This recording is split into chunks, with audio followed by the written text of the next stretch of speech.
नमस्कार. बोलतोय का? ठीक आहे ना? आवाज थोडा मोठा चालेल. मोठा चालेल का? बर. आता पहा, ऐकू येतंय? मोठा वाढवत नाही, वाढवते तर मला वाटतं तो घुमणार नाही. तसं बंदिस्त आहे ना. नाही, मला चष्मा नाही. हॅलो. आता बघ. हॅलो. नमस्कार. आताच मी म्हटल्याप्रमाणे मी ज्योती देशपांडे आणि सुनंदा यांनी आम्ही दोघी जरा हसू अशा नावाने एक छोटासा कार्यक्रम आपल्यासमोर सादर करण्याचा प्रयत्न करतो. आणि हा विडंबन गीतांचा कार्यक्रम आहे. त्याचं नाव आम्ही जरा हसूया असं आता तरी ठेवलंय. तात्पुरतं नाव आम्ही ठेवलंय. नंतर नावं तुम्ही काय ठेवायची ठेवू शकता. आणि ती नावं आम्ही अगदी पॉझिटिव्ह अर्थाने घेऊ, म्हणजे आम्हाला आमच्या त्रुटी सुधारायला नक्कीच त्याचा उपयोग होईल. पण सध्या एवढंच नाव. खरं म्हणजे विडंबन म्हटलं की आपल्याला सगळ्यांना आठवतात आचार्य. जसं महाराष्ट्राचं अष्टपैलू लाडकं व्यक्तिमत्व फुलं, पण फुलांच्या आधी कोण तर आचार्य अत्रे. नाटककार, लेखक, गीतकार, कवी, शिक्षक, सिनेनिर्माता, किती नानाविध पैलू, राजकारणी, समाजकारणी. तसंच त्यांचं महत्वाची गोष्ट म्हणजे मराठी काव्याला विडंबनाची देणगी जर कोणी दिली असेल तर ती आचार्य अत्रे. विडंबन म्हणजे काय तर इंग्रजीमध्ये त्याला पॅरडी म्हणा, कॅरिकेचर म्हणा, गद्य ह्याच्यामध्ये काही असेल तर, पद्य ह्याच्यामध्ये असेल तर पॅरडी. वेगळ्या वेगळ्या पद्धतीने आपण त्याची डेफिनेशन करू शकतो. आपल्याला इथे काही मराठीचा क्लास घ्यायचा नाही, पण साध्या सोप्या शब्दात सांगायचं तर विडंबन म्हणजे वाङ्मयीन वेडांत दाखवणं असं म्हणायला हरकत नाही. आणि आपल्याला लहानपणापासून थोडंसं वेडांत दाखवायची, कोणाची ती गंमत करायची आवड असतेच. तर आचार्य अत्र्यांनी रवी किरण मंडळामध्ये जे मोठे मोठे कवी होते, म्हणजे माधवराव पटवर्धन, म्हणजे अर्थात माधव ज्युनियर किंवा माडखोलकर किंवा इतरही त्यांचे आवडते कवी म्हणजे राम गणेश गडकरी किंवा गोविंद आग्रज बालकवी. तर ह्या सगळ्यांच्याही कविता त्यांना आवडायच्या. परंतु कोणाच्या कवितेमध्ये काही विशिष्ट लकब किंवा तोच प्रकार परत येतोय का, किंवा काही कुठे शब्द बंबाळ असं काही होतंय का, किंवा जिथे कुठे त्यांना त्रुटी जाणवली तर आचार्य अत्रे टीका करण्यातही एक्सपर्टच होते. तर त्यामुळे त्यांनी त्यावर विडंबनं बरीच रचलेली आहेत. आणि बऱ्याचशा कवींनी ती खिलाडूवृत्तीने घेतली. काही वेळेला कोणाकोणामध्ये वादविवादही झाले. तर विडंबन म्हणजे काय हे थोडक्यात मी सांगितलं. एक दोन फक्त उदाहरणं त्यांची गमतीशीर ती आपल्या समोर ठेवते आणि मग आपण पुढे जाऊया. खरं म्हणजे विडंबन समजण्यासाठी मूळ काव्य गद्य सगळं माहिती पाहिजे. त्यामुळे आम्ही ज्या काही प्रसिद्ध अशा रचना आहेत त्याच्यावरच घेतलेलं आहे. आणखीन आचार्य अत्र्यांचं सुद्धा एक दोन उदाहरणं मी आपल्या समोर ठेवणार आहे. की त्यांनी जी उदाहरणं दिली की शासम रेडे, हे अर्थात शासम रेड्यांचे, की त्यांनी असं म्हटलं होतं एका ओळीतच, एक विडी आहे माझ्या खोल खिशात दडून. असं म्हटलं की आपल्याला साधारण काय आठवतं तर एक जिप्सी आहे माझ्या खोल मनातली पाडगावकरांची. कारण विडंबन म्हटलं की अशी त्यामध्ये तुलना, आणि जेव्हा तुम्हाला मूळ काव्य आठवतं तर तुमचं विडंबन यशस्वी झालंय असं म्हणायला हरकत नाही. पाखरा येशील का परतू ही रेव्हरंड टिळकांची प्रसिद्ध कविता, बालकवी गेल्यावर. खरं ती गंभीर दुःखद अशा, पण त्याच्यावरही आचार्य अत्र्यांनी जे केलंय ती विनोदी कविता अशी की परिटा येशील कधी परतून, कोट रेशमी लग्नामधला मानेवर उसळून, उरल्या सुरल्या गुंड्यांची वासलात लावून, परिटा येशील कधी परतून. किंवा मनाच्या श्लोकांबद्दल, आपल्याला मनाचे श्लोक सगळ्यांना माहितीच आहे, त्याबद्दल त्यांनी जे लिहिलंय, मना नीट पंथे कधीही न जावे, नशा पाणी केल्याप्रमाणे जलावे, जरी वाहने मागुनी कैकयेती, कधी ना सोडीचे तू शांत वृत्ती. आपल्याकडचे पादचारी तसे चालणार दुकानावरी लाविल्या लांब पाट्या मना थांबुनी वाचले वाचत्या अकस्मात दिसे जागली जेत गर्दी इथे चौकशी करावयास जातो आधी. तर मंडळी आता आपण आपल्या ह्याच्याकडे वळूया. एकच त्यांची ओळख ऐकवते आणि तुम्हाला लक्षात येईलच. मंत्री हा जुर्मीगडे यास पुन्हा निवडू नका, छळीतो हा फार तुम्हा यास मत देऊ नका. आता इथे मी गाणं म्हणणं हा गायन कलेचा विडंबन आहे याची मला कल्पना आहे, पण ह्या दोन ओळी मी मुद्दाम विडंबनाचा कार्यक्रम आहे म्हणून मी म्हटलंय. पुढे सुरेल आवाजामध्ये सुनंदाच म्हणणार आहे. आता आचार्य अत्र्यांची प्रतिभा आणि त्यांच्या चरणधुळीशी सुद्धा आपण पोचू शकत नाही याची नम्र जाणीव मला आहे, पण तरी जे काय थोडंफार सुचलं ते आपल्या समोर सादर करतोय.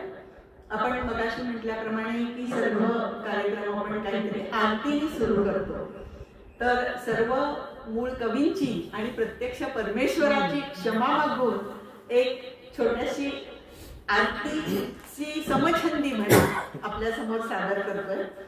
आधुनिक काळातली जर तरुणी आपल्या पतीची आरती करायला लागली तर ती कशी करेल ऐका तर.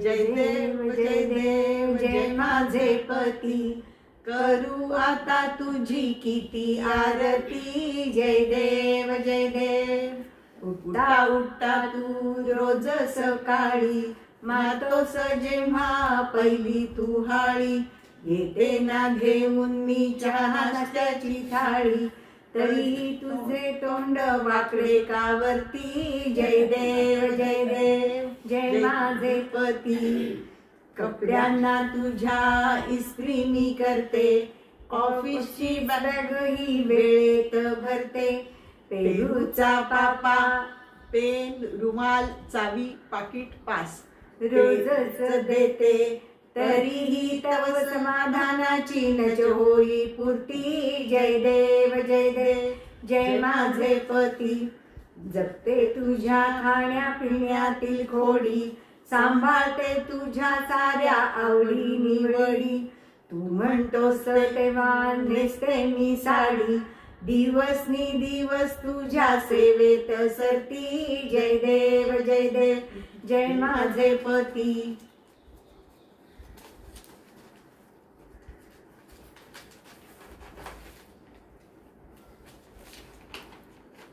ऑफिसला जाण्याच्या जरासा आधी देतो श्रमाची भली मोठी यादी, जास्तीची कामे ही आहेत कधी मधी, त्यांची कधीच ना करशी तू गंती. जय देव जय माझे पती, एकच मागणे आता तुझ पाशी, सांग तुझी सेवा करू किती न कशी, प्रसन्न होऊनी केव्हा मला पावशी, देशील कामाची कधीतरी पावती. जय देव जय माझे पती, करू आता तुझी किती आरती. जय देव सगळ्या पतिदेवांची आरती झालेली आहे. नमस्कार. टाळ्या वाजायला पाहिजे ना. नाही आम्ही सगळे त्यातले नाही. माझ्याकडे बघू. बरं, लग्न झालं, घर संसार मांडला की बायकोच्या काही ना काहीतरी मागण्या सुरू होतात. असं पाहिजे, हे फर्निचर पाहिजे, घर असं करून घेऊ, तसं करून घेऊ. आणि मग तिला असं वाटतं की नाही घरामध्ये AC बसवायला पाहिजे. बघा आता ती काय म्हणते ते. त्यांच्या हातात छोटा छोटा छान सर्व शक्तिमान, छोटा छोटा छान सर्व शक्तिमान, राजा घरी नवा AC आण, राजा घरी नवा AC आण. यंदा आहे बाई कडक उन्हाळा, घामाने डबडबते अंगणी गळा, घामोळ्या टाळण्या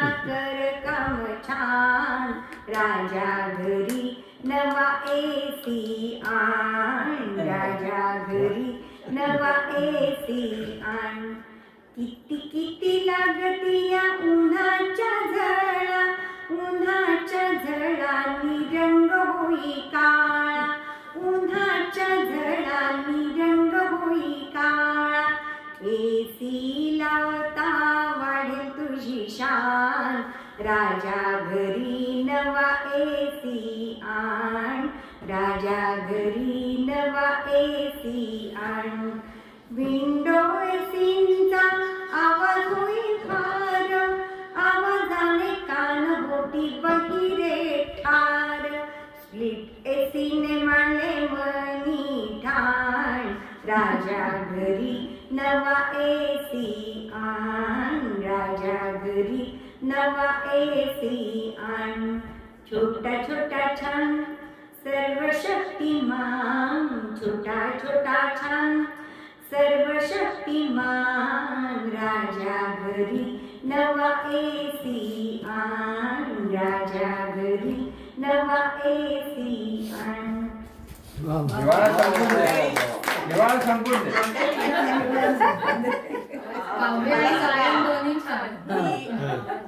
गाणं खूप छान. हे कोणत्या गाण्यावर आहे हे मला वाटतं काही सांगायची जरूर नाही. तुम्ही आणि विडंबनाची थोडीफार यशस्वीता तुम्ही मूळ काव्य ओळखू शकला.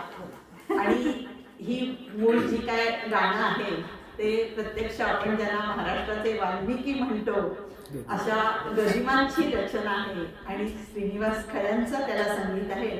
त्यामुळे ते अतिशय उत्तम असं गाणं होतं आणि आम्ही आमच्याकडनं प्रयत्न केला रचना करायची आणि त्याला सुनंदाचे स्वर लाभले. खूप छान. ही खूप छान चांगली गोष्ट आहे. बरं, घरी एसी आणला एक काम झालं, पण एसी आणला तरी बायकोची काही डिमांड असतेच ना, हे पाहिजे ते पाहिजे, अमकं आणू तमकं आणू. बरं, बाहेर जायला पण वाहन तर पाहिजेच आणि आता हल्ली 4 चाकी नाही असं काही कोणाला चालत नाही हो, पाहिजेच 4 चाकी असं वाटतं. मग तिला पण 4 चाकी हवी होती, आणली तिने, चालवायला लागली. पण काय झालं बघा,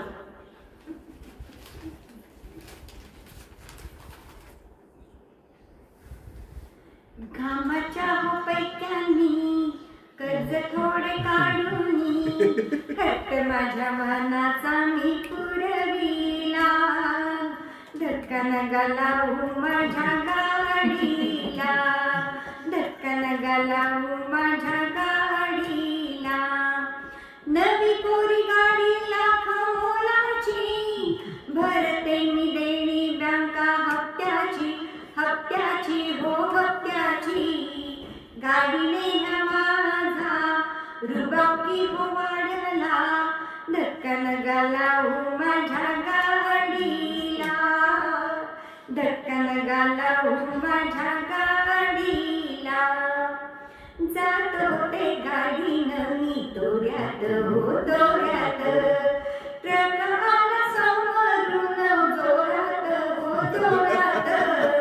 त्याने माझ्या गाडीचा हेडलाईट हो फोडला, धक्का नका लावू माझ्या गाडीला, धक्का नका लावू माझ्या गाडीला. भीड काही ठेवा नियम कायद्याची हो कायद्याची, मुरवत नका पोलीस मामाची हो मामाची. अजून माझ्या गाडीचा मी विमा नाही काढला, अजून माझ्या गाडीचा मी विमा नाही काढला. धक्का नका लावू माझ्या गाडीला, धक्का नका लावू माझ्या गाडीला. मूळ गाणं तुम्ही नक्कीच ओळखलेलं आहे. रेशमाच्या रेघानी आणि इतकी सुरेख रचना अर्थातच ज्येष्ठ कवयित्री गीतकार शांताबाई शेळके यांची आहे. खरं म्हणजे शांताबाई शेळके सुद्धा असंच की त्यांनी बालगीतं लिहिली, नाट्यगीतं लिहिली, सिनेगीतं लिहिली, गद्यलेखन सुद्धा केलं. मध्ये कुठल्याशा मुलाखतीत ऐकलं तर कोणीतरी म्हटलं की समजा मराठी भाषेचं चित्र काढायचं झालं तर कसं असेल, तर तेव्हा कोणीतरी पटकन उत्तर दिलं शांताबाई शेळक्यांसारखं. तर मराठी साहित्य आणि शांताबाई शेळके किंवा मराठी भावगीत आणि शांताबाई शेळके यांचा फार जवळचा संबंध आहे. आणि या गाण्याबाबत सुद्धा इतके वेगळे वेगळे किस्से आहेत. बरं, शांताबाई आणि मंगेशकर यांची फार जवळीक होती. त्यांच्या घरी त्या नेहमी जायच्या. जसं लताबाई हे एकंदर संगीत विश्वाला पडलेलं सुंदर स्वप्न, तसंच साहित्य विश्वातलं स्वप्न म्हणजे मला असं वाटतं की शांताबाई. तर या शांताबाई जेव्हा त्यांच्याकडे या गाण्याची जुळवाजुळव करत होत्या, संगीत अमुक तमुक शब्द, तर त्याच्यामध्ये त्यांना शेवटचा एक शब्द काही असा पटकन सुचत नव्हता किंवा मीटरमध्ये बसत नव्हता म्हणा, बदलाबदली की त्यांनी माझा पदरा कसा ओढला किंवा असं काहीतरी होतं. खूप वेळ काही त्यांना तो शब्द जमेना कुठलाच. मग शेवटी घरातले सगळेजण म्हणले, मंगेशकर म्हणले की आता जरा थांबूयात आपण, असं कर ग. कोण त्यांच्याकडे असतील त्यावेळा, लता मीना ज्या कोणी असतील किंवा माईंनी सांगितलं, माई मंगेशकर, अगं आता असं करा, जरा तुम्ही भेळ शेव भत्ता खा, असं काहीतरी खा. आणि मग एकदम त्यांना लक्षात आलं, अरे शेव. आणि मग त्यांनी लिहिलं, त्यांनी माझ्या पदराचा शेव का ओढीला, हात न घालाऊ माझ्या सत्ता. अशा खूप गमती जमती आहेत. असं आपण आता पुढे जाऊया.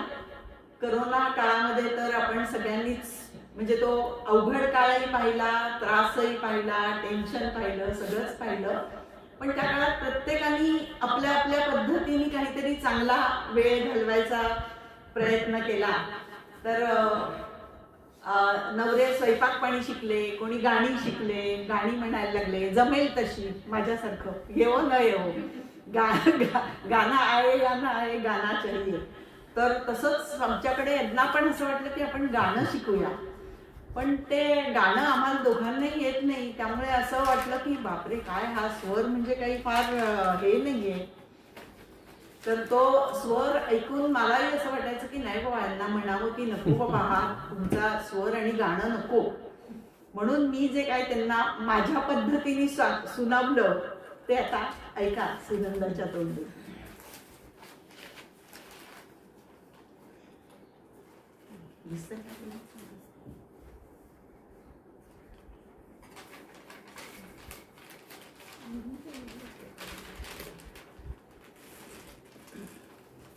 आपल्या सगळ्यांना मावळ त्या दिनकरा गाणं माहिती असेल. त्याची चाल लावून थोडंसं म्हणायचा प्रयत्न आहे. हा कदाचित मागे पुढे होईल, आधीच क्षमा मागते. आवरत्या तारस्वरा, आवरत्या तारस्वरा, नमन तुझ जोडुनी दोन्ही करा. आवरत्या तारस्वरा, जो जो करीशी रियाज राजा, दुम दुम तो आपुला सज्जा. जो जो करीशी रियाज राजा, दुम दुम तो आपुला सज्जा. लोक उडविती तुझीच वच्चा, हासत हासत ते जाती घरा. आवरत्या तारस्वरा, जमलीसी रे बळे जमेल, कॉफी देशी घालून जाय फळ. जन करीती मग स्तुती ही वाळफळ, पुरे तुझा हा छंद जरा. आवरत्या तारस्वरा,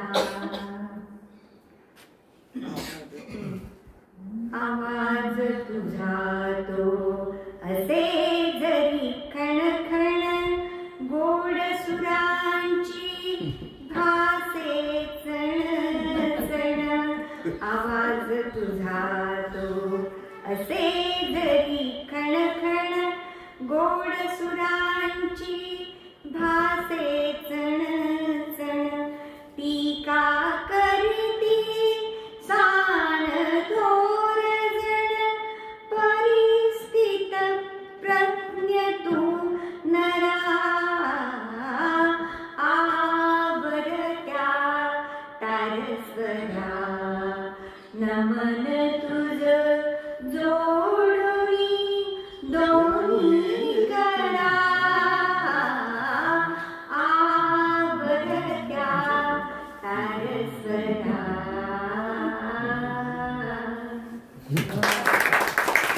आता आरती पण म्हणत. गाणं एवढं छान आहे ना की ते अर्थाकडे दुर्लक्ष होतं गाण्यात. आता आरती पण म्हणत नसतील. पण शब्द पण तुम्ही तुमच्यासारखे आवाज सगळी किमया तिच्या आवाजाची आहे. विडंबनाचं लेखन कोण आहे? लेखन मी लेखन रचना आणि पण ती किमया मुख्य गाण्याची आहे पण रचना माझ्या आहेत. नाही, लेखक आणि गायक दोघे थँक्यू. धन्यवाद. असले तर ते गाणं हो ना. गाणं माहित असताना हे शब्द म्हणणं खूप अवघड. म्हणजे प्रयत्न केला आणि आता सगळा प्रयत्न प्रॅक्टिस न करता प्रयत्न सगळं परफेक्ट मीटर मध्ये किंवा लईत बसले असं नाही पण साधारणपणे त्या गाण्याची आणि मेलजुळता साम्य होईल अशा पद्धतीने लिहायचा प्रयत्न केला. एक चांगला पक्का रसिक जाणार होता लवकर म्हणून त्यांच्यासाठी हा राग निवडला. आणि म्हटलं तिला म्हटलं आपलं कसंही असं तरी त्या सांगतील आपल्याला काय कमी असेल काय खूपच सुंदर चालतं. आणि शिवाय दुसरं म्हणजे की परत इथे मला अजून एक म्हणजे की मी ही जायफळ कॉफी केलेली आहे. कदाचित तुम्हाला वाटेल म्हणूनच केली असं काही नाही. तुम्ही खरं मत द्या. नाही त्यांना मागासपासून वास आणि त्यांना परत आता इथे कळलंय गाण्यामध्ये आम्ही चहा कॉफी देतो हे पण कळायचं.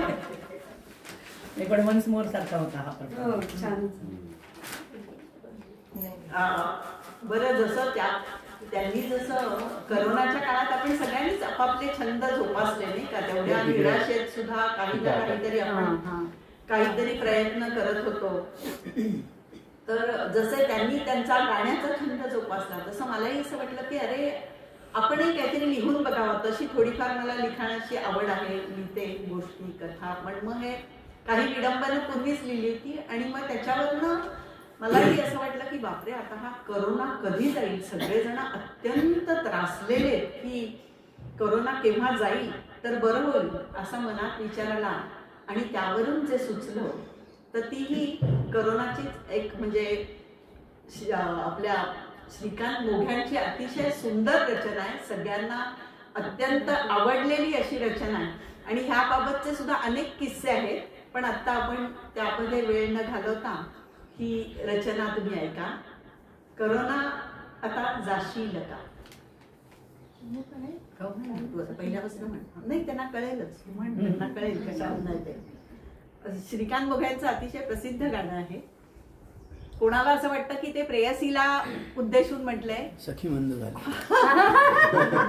इतके रसिक चांगले समोर असताना काही प्रश्नच नाही. उलटून गेल्या किती तारखा उलटून गेल्या किती तारखा कोरोनाता जाशील का उलटून गेल्या किती तारखा भयरात्र ती जीव घेणी आणलीस आमच्या जीवनी भयरात्र ती जीव घेणी आणलीस आमच्या जीवनी हा कराता जागला अनर्थ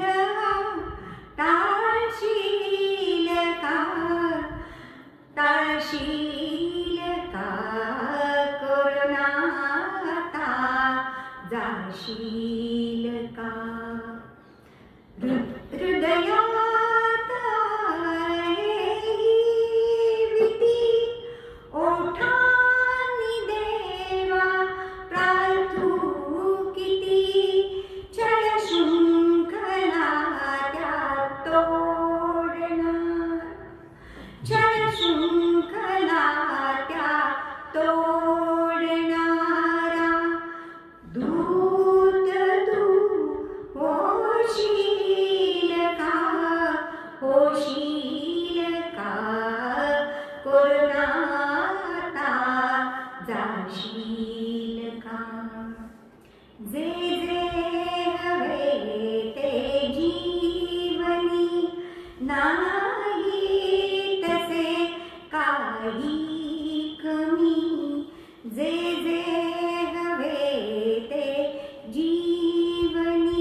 जाशील का बोल्या बोल्या वाजूनही आलास येथे जरी थांबू नको रे पळभरी थांबू नको रे पळभरी जा परत फिर माघारी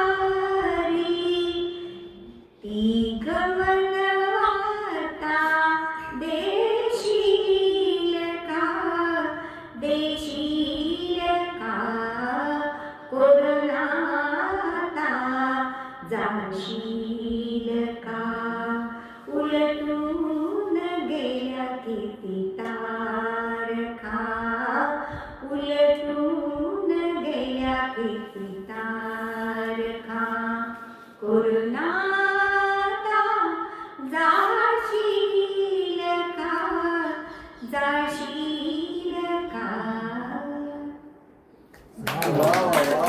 वन्स मोर म्हणा असं एवढं छान गायलं तर कोरोना जाणार कसा ही तेच वेळा मी कोरोना जाणार कसा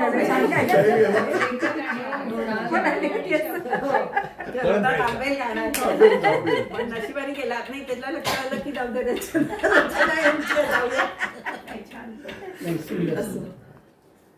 आताच मी म्हटलं तसं की करोनातल्या काळाचा जो उपयोग करून जे सुचलं ते मी लिहिलं आणि तिने ह्याला सुरांमध्ये छान बांधून आपल्या समोर सादर केलं.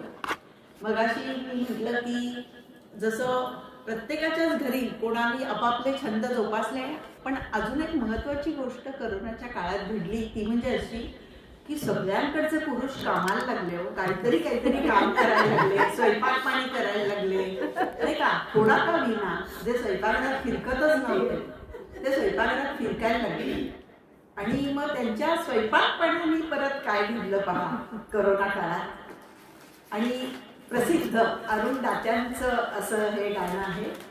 अरुण दात्यांबद्दलचे सुद्धा अनेक किस्से आहेत पण मला असं वाटतं की वेळेच्या ह्याच्यानुसार त्याच्याकडे न वळता आपण हे गाणं ऐकूया. कारण अरुण दात्यांना खरं म्हणजे पहिल्यांदा गायक त्यांना असं वाटत होतं आपण इंदोरमध्ये राहतो मराठीचं आपल्या एवढ्या उच्चार चांगले नाही येणार नाही परत घरच्यांची इच्छा त्यांनी इंजिनियर व्हावं असं होतं पण तरी एक दिवस ते असे पेटी आणखीन काय घरात वाद्य वाजवताना त्याच्या वडिलांनी ऐकलं आणि आईला ते म्हणत होते की मला गाण्याची आवड. आणि 12वीत असताना चक्क म्हणजे त्यांच्या वडिलांनी सांगितलं की ह्याला जर आवड असू दे असेल तर त्याला जे करायचंय ते करू दे आणि त्या काळी इंजिनियर तो हो न हो पण तुझी आवड आणि तुझा छंद त्याचा पाठपुरावा तू कर अशी वडिलांनी परवानगी दिली आणि त्यामुळे आज आपल्याला इतका मोठा गायक मिळाला. त्यांनीच गायलेलं एक सुंदर गाणं ऐकूया. करोनाच्या काळातलं स्वयंपाक पाणी राजाचं स्वयंपाक पाणी येस नुसतं नाही राजाचं. करोनाच्या ह्या काळामधले करोनाच्या ह्या काळामधले राजाचे स्वयंपाक पाणी अर्ध्यावरती जाई सोडून बातम्या कळता काणी. करोनाच्या ह्या काळामधले राजाचे स्वयंपाक पाणी अर्ध्यावरती जाई सोडून बातम्या कळता काणी. राजा बदला सखे समजली तव डोळ्यातील आशा लावतो कुकर मी ग वरण भाताचा खाशा. राजाने मग लावला कुकर राजाने मग लावला कुकर न घाताच पाणी अर्ध्यावरती जाई सोडून बातम्या कळता काणी. राणी बदली बघत एकटक राणी बदली बघत एकटक धूळ पसा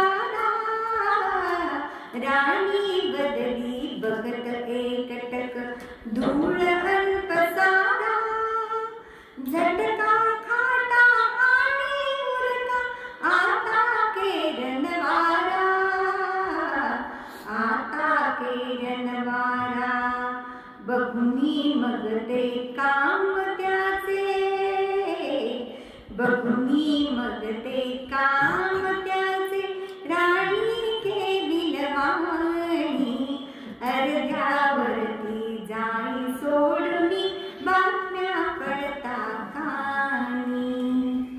तिला विचारी राजा, हे नारळ कसे फोडावे, तिला विचारी राजा, हे नारळ कसे फोडावे, सांग मला हे मेथीचे पान कसे ग खुडावे. मेथी नव्हे तो, मेथी नव्हे तो पालक आहे, समजावी ते राणी, अर्ध्यावरती जाई सोडुनी, बातम्या कळता कानी. राणीने मग मिटले डोळे,